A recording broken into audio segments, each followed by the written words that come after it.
if part of your job responsibility is to get people good, to onboard new hires effectively, get people up to speed, to develop skill within your team, be careful of this mindset. Well, it just takes time.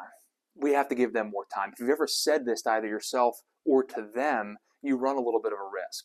One, you may not do enough. You may not put enough energy and effort into building whatever skill they're struggling with as frequent as you probably should, because you know that you have more time. And two, you tend to hold on to people for a little bit longer than you probably should. Not sure if anybody is guilty of that, but you tend to let people linger a little bit, even though they may not be a fit, or eventually they may not get it, because you feel like, well, if we give them more time, they'll eventually figure it out, right? So instead of thinking it takes time, think it takes experiences. Daniel Coyle wrote a book called The Talent Code, and he talks about building skill and the process of doing so. And what he speaks about is that there's two things that need to happen. One is constant repetition, and two, consistent feedback. So for example, if somebody's struggling to run meetings, whether it's sales meetings or operational meetings, project management meetings, or whatever, and that's the thing that they're struggling with, and it's your job to get them good at that, lock yourself in a room with them and role play the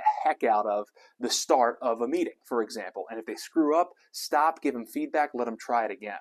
Once they get good in a hypothetical environment, then have them run as many meetings as humanly possible, perhaps with you observing, so that you can see how they do. They get a chance to hear themselves do it, you debrief, and then you do it again.